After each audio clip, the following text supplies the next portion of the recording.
Bien, hermanos, es un gozo para mí estar en la casa del Señor esta mañana y mientras estaba sentado y escuchábamos este hermoso himno que cantamos al principio, estaba pensando en alguien que conozco,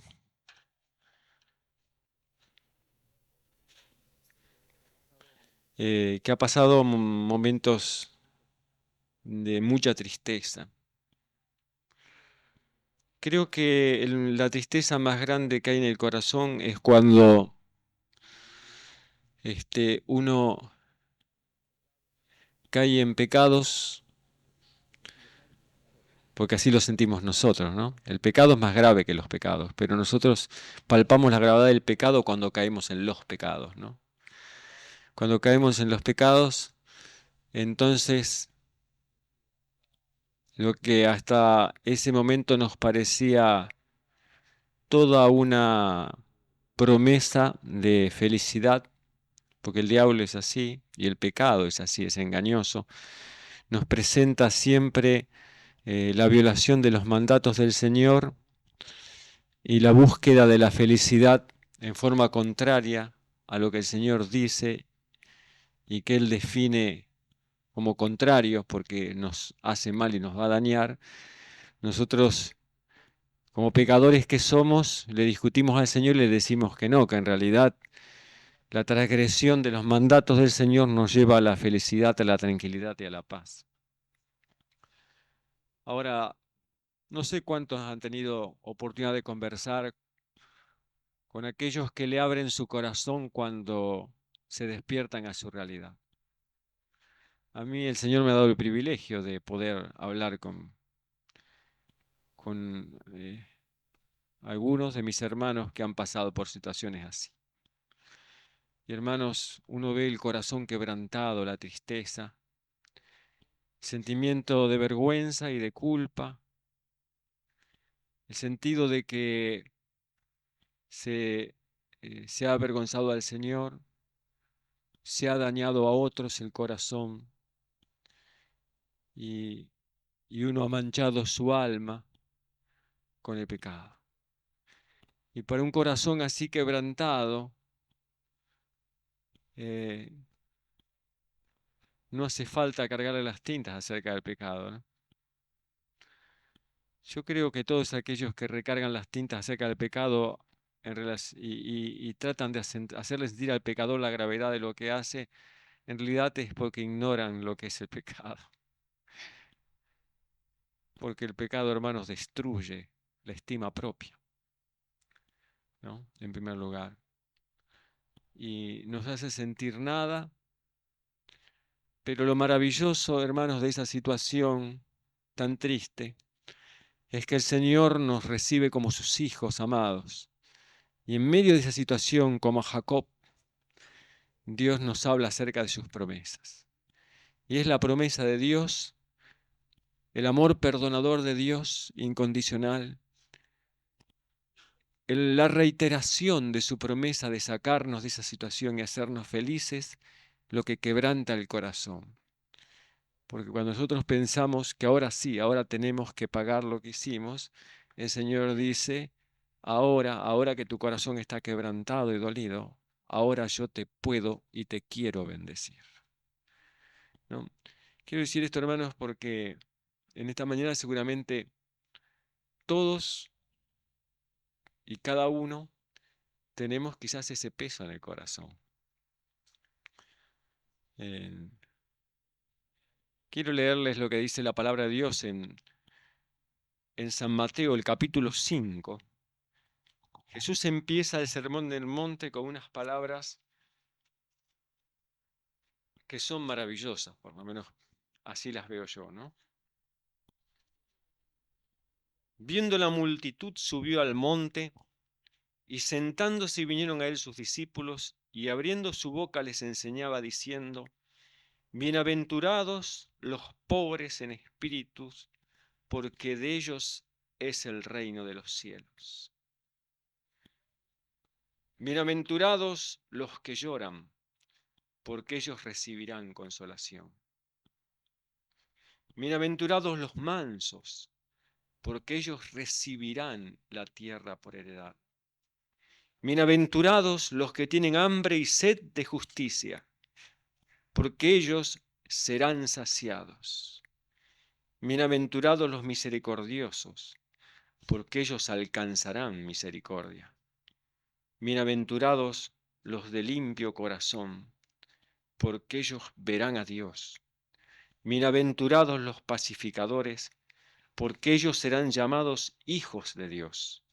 Bienaventurados los que padecen persecución por causa de la justicia, porque de ellos es el reino de los cielos. Bienaventurados sois cuando por mi causa os vituperen y os persigan, y digan toda clase de mal contra vosotros, mintiendo. Gozaos y alegraos, porque vuestro galardón es grande en los cielos, porque así persiguieron a los profetas que fueron antes de vosotros. Hermanos, si tuviéramos que detenernos en cada una de estas afirmaciones de Jesús, pasaríamos días hablando de esto. Yo solamente quiero hablar esta mañana de esas primeras palabras de Jesús. Bienaventurados los pobres en espíritu, porque de ellos es el reino de los cielos. Bienaventurados los que tienen hambre y sed de justicia, porque ellos serán saciados. Bienaventurados los que lloran, porque ellos serán consolados. Y Jesús en esto se está refiriendo siempre a lo mismo. Los pobres en espíritu, los pobres de espíritu, son aquellos que saben que no tienen nada para ofrecerle al Señor. Son aquellos que no pueden negociar con el Señor. Así que Jesús dice que aquellos que no pueden negociar con el Señor porque no pueden comprarle ni pagarle nada, de esos es el reino de los cielos. Porque los pobres lo único que pueden hacer es recibir. No pueden comprar. Así que, como dependen de la voluntad buena de aquel que les va a dar, y como su propia pobreza les muestra que necesitan, abren la mano para recibir. Por eso Jesús dice, bienaventurados los misericordiosos, porque ellos alcanzarán misericordia. Cuando habla de alcanzar, es como aquel que agarra de un árbol un fruto. Lo toma, ¿no es cierto? El fruto se ofrece. Así, el que cree en la misericordia, alcanza misericordia, porque solamente fía en la misericordia como el medio para ser bendecido. No negocia, cree en la misericordia. El mayor obstáculo que nosotros tenemos para creer en el amor perdonador de Dios es nuestro propio espíritu falto de perdón. Ese es el mayor obstáculo. Así que el mayor daño que nos podemos hacer es albergar, no tenerlo, porque tenerlo tenemos, ¿no? Albergar un corazón no perdonador. Cuidarlo, ¿no es cierto? Protegerlo como si fuera nuestra mayor riqueza, cuando es nuestra mayor desgracia. Este pensamiento de que con Dios se puede negociar era el pensamiento de los fariseos. Así que fariseos eran la secta más moral dentro del pueblo de Israel. Yo otras veces lo dije, pero lo vuelvo a decir ahora. No eran más de 6.000 los fariseos en el tiempo de Jesús. Y eran personas admiradas por su conducta especial.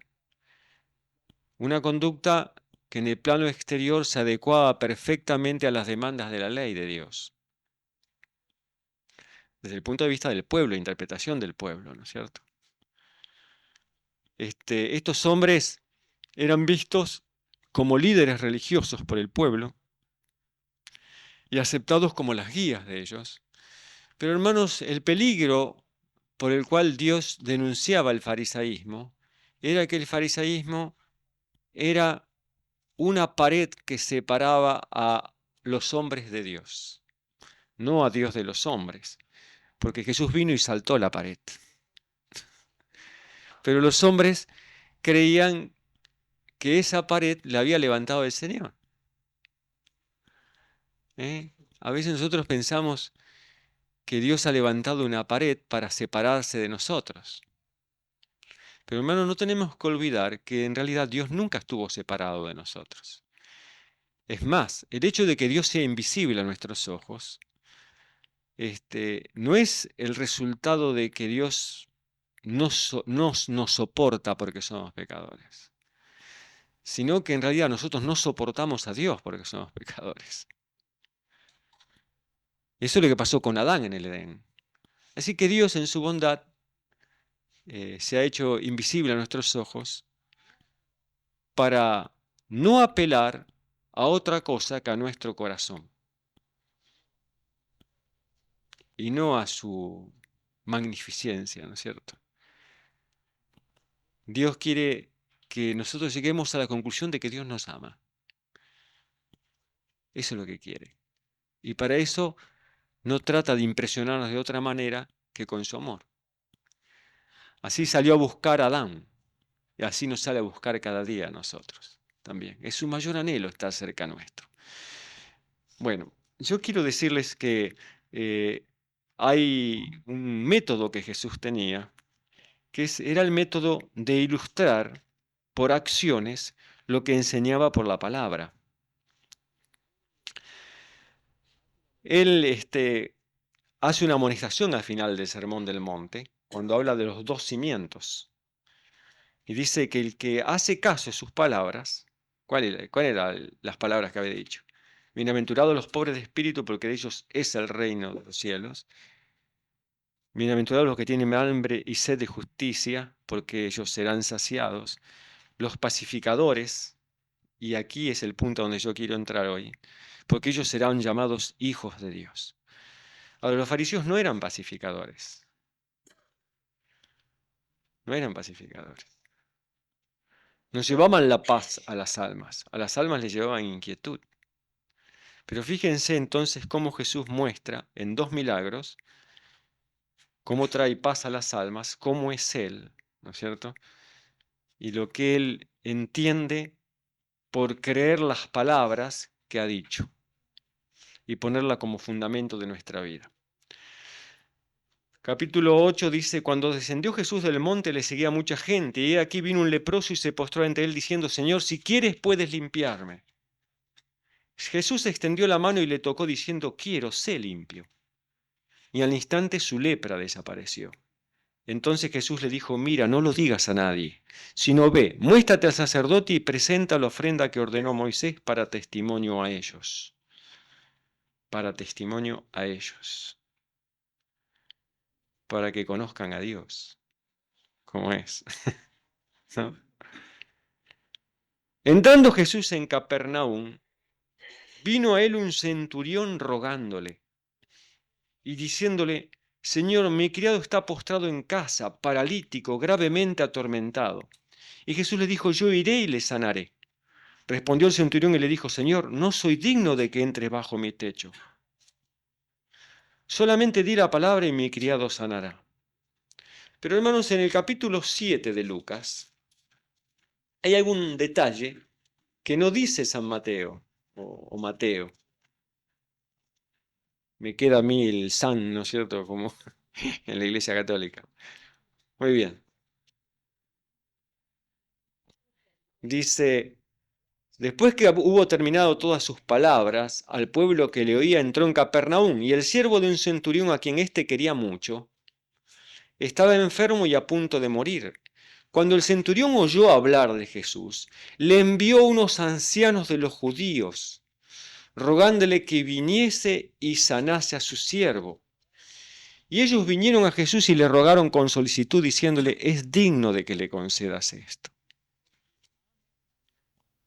porque ama a nuestra nación y nos edificó una sinagoga. Y Jesús fue con ellos. Interesante, hermano, ¿no? Este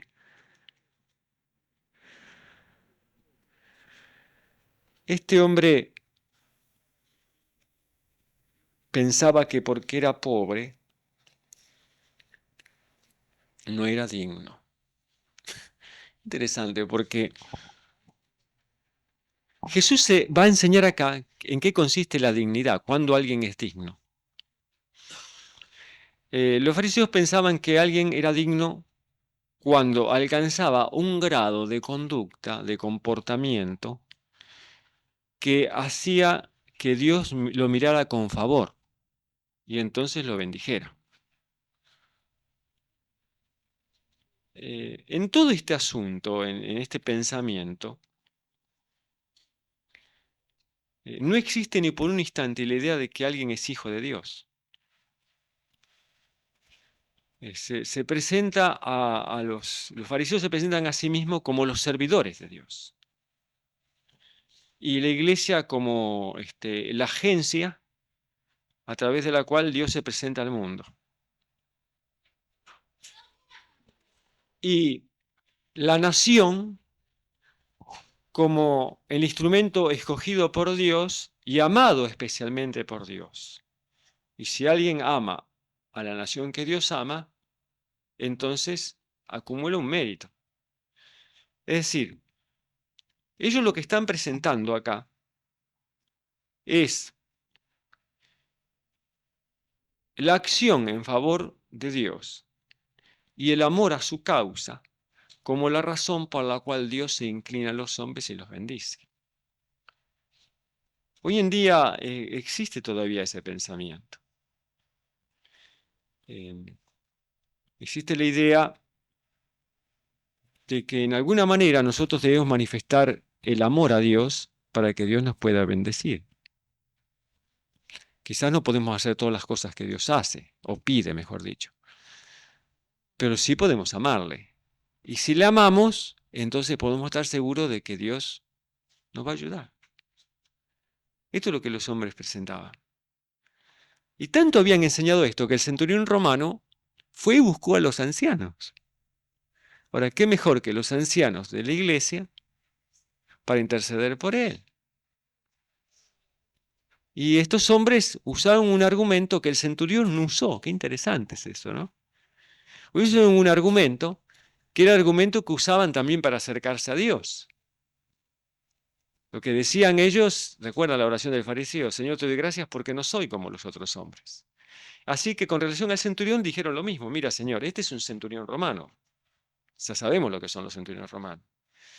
Son los que manejan 100 soldados de Roma para oprimir al pueblo de Israel, para quitarle su independencia, sirven a un monarca pagano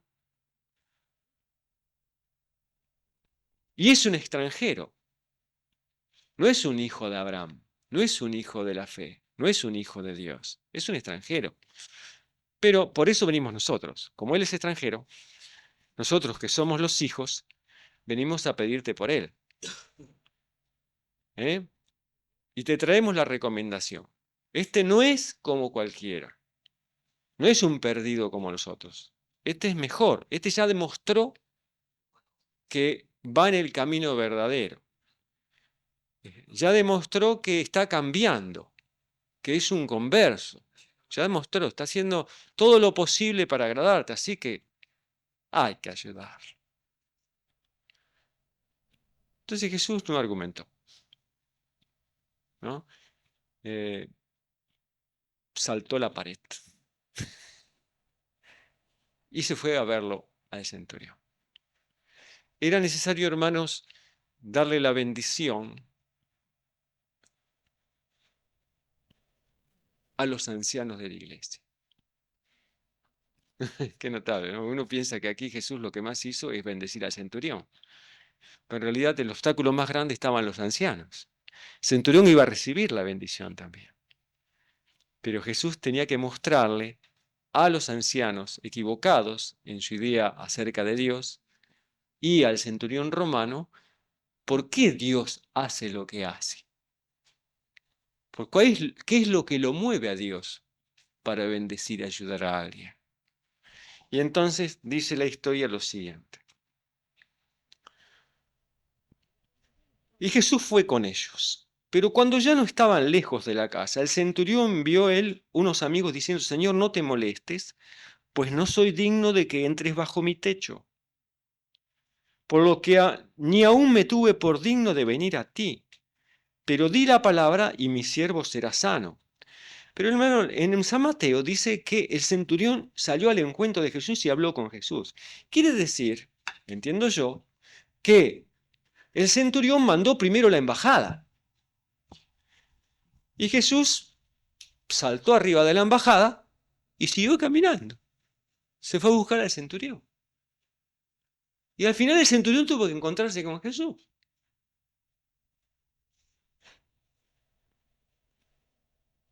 Ahora, hermanos,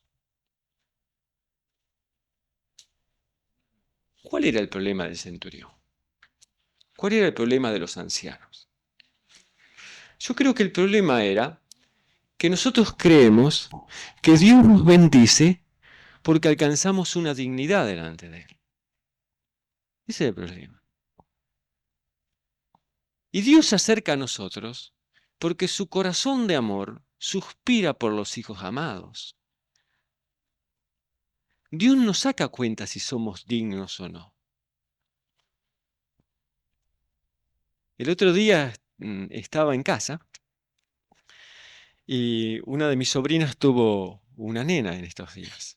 Y mis otras sobrinas, que son solteras, la ayudan porque la mamá tuvo una cesárea. Y resulta que la nena que nació se ensució, pero no saben cómo se ensució. No la podían levantar ni agarrar en ningún lado. Ahora, hermanos, la que la agarraba, no dijo, primero límpiala para que yo la agarre, sino que con toda solicitud y cariño, mientras bromeaba y se reía con ella, la fue a lavar. Ahora sí es el Señor con nosotros. Y este pobre centurión pensaba que primero tenía que lavarse. Y los ancianos le habían enseñado que primero hay que lavarse. Y que si uno no puede lavarse y no está limpio, por lo menos que mande a otro que esté más limpio para hablar con Dios, para que Dios. Pero Dios dice, no, no, no. Yo te voy a alzar así como estás. Así que Jesús saltó la barrera de los fariseos, saltó la barrera de los siervos del centurión y se enfrentó con él. Y el centurión se paró y le dijo, pero Señor, salió al encuentro y dijo, no entres, no entres bajo mi casa. Yo no soy digno de que entres bajo mi casa, mi techo. No soy digno, Señor. Entonces dice, ni aún me tuve por digno de venir a ti. Pero al final, como él no se tuvo por digno de venir a Dios, Dios fue a verlo a él. ¿Eh? Dios fue a verlo a él. Hermanos, no, qué grande es el Señor, ¿no? Mire si el Señor esperara a que nosotros entendiéramos las cosas para acercarse a nosotros y tratarnos con la bondad y el cariño con que nos trata. Tan injustos que somos con Él, porque hablamos de Él y nos quejamos como si fuera un patrón duro, ¿no? Y Él, en vez de esperar que nosotros razonemos, viene, se acerca y todavía nos cuida, nos mima, nos limpia, ¿no es cierto? Nos perfuma, nos bendice. Porque también yo soy hombre puesto bajo autoridad y tengo soldados bajo mis órdenes y digo a este, ve y va. Y al otro, ven y viene. Y a mi siervo, haz esto y lo hace. Al oír esto, Jesús se maravilló de él. Y volviéndose dijo a la gente que le seguía, os digo que ni aun en Israel he hallado tanta fe. Y al regresar a casa los que habían sido enviados hallaron sano al siervo que había estado enfermo. No he encontrado ni en Israel tanta fe. Hermanos, eh, ¿a quién se estaba refiriendo Jesús cuando decía al siervo? ¿Qué es lo? ¿A quién Jesús? Jesús, eh, ¿de quién pensaban que eran sus siervos?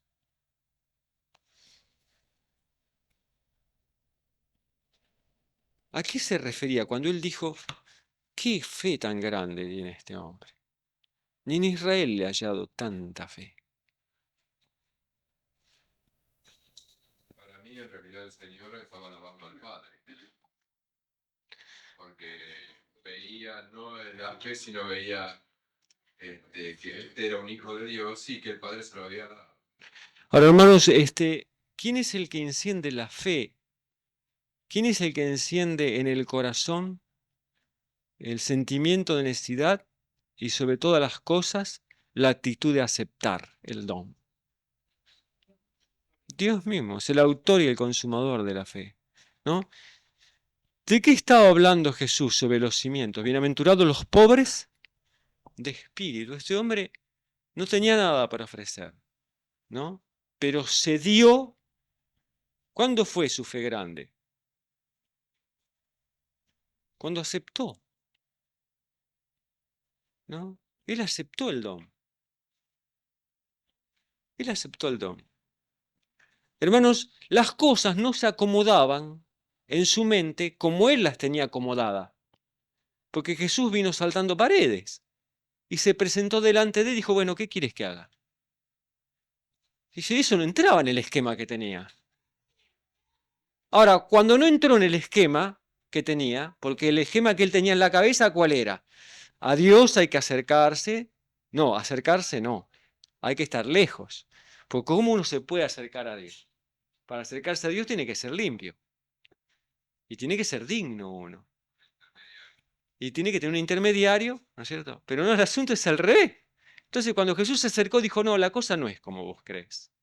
La cosa es que yo vengo y te quiero bendecir y ayudar porque vos me necesitas nada más que por eso y porque yo te amo. Y cuando el hombre vio que las condiciones eran esas, que dijo, ah, no, no, no, no. Si las cosas no son como mi religión me enseñó, entonces no, no es así. No, no lo acepto. No, él aceptó al Salvador como se presentó. Y era una amonestación esta para los dirigentes judíos en ese momento. Porque la palabra de Dios nos enseña también lo que dice en San Mateo, el capítulo 8, versículo 10, dice, al oírlo Jesús, al centurión, se maravilló y dijo a los que le seguían, de cierto os digo que ni aun en Israel he hallado tanta fe. Y os digo que vendrán muchos del oriente y del occidente y se sentarán con Abraham e Isaac y Jacob en el reino de los cielos. Mas los hijos del reino serán echados a las tinieblas de afuera. Allí será el lloro y el crujir de dientes. Entonces Jesús dijo al centurión, ve, y como creíste te sea hecho. Y su criado fue sanado en aquella misma hora. Hermanos, qué triste, mas los hijos del reino serán echados a las tinieblas de afuera. Y algunos piensan en las tinieblas, pero a mí lo que me conmueve es el amor del Señor, porque dice que son los hijos del reino.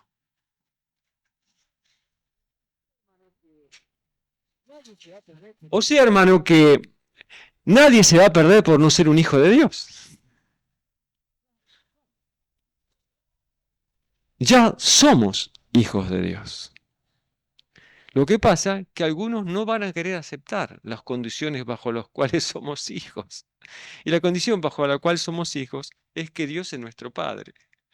Es la filiación. Nosotros somos de Él. Por eso somos sus hijos. Los fariseos querían enseñar que nosotros somos sus hijos cuando alcanzamos la dignidad de hijos. Pero Jesús enseñó que nosotros somos sus hijos porque Dios nos hizo sus hijos. Y la manera como Dios nos hizo sus hijos es por la creación y por la redención. Dios pagó el precio de poder bendecirnos. Nos podía dejar en la condición en la cual estábamos, ¿no es cierto?, alejados de Él, enemistados con Él, poniendo barreras y paredes, porque desconfiamos de su amor, pero fue saltando uno tras otra las cosas y dijo, bueno, aquí estoy yo, para abrazarte, para quererte y para bendecirte. Por favor, no pienses más si sos digno o no. Pensá que soy tu Padre. Eso tenés que pensar. Y aceptar que te bendiga. Y el centurión aceptó, ¿no es cierto? Dios nos quiere extender esta bendición en este día a nosotros. Y el sábado es un día de reposo para que nosotros podamos meditar y reflexionar en el amor con que Dios nos ama. ¿Aceptaremos que somos hijos de Dios? Solamente hace falta una condición, hermano. Ser pobre. Miren qué sencillo, ¿eh? Bienaventurados, felices los pobres en espíritu, los que nada pueden ofrecerle a Dios, porque de ellos es el reino. No dice que va a ser, sino que dice que es el reino de Dios. Todo lo que yo tengo, dice el Señor, es tuyo, y yo soy tu Padre. No pongas más barreras, la barrera de la incredulidad. Yo te amo. Que Dios los bendiga.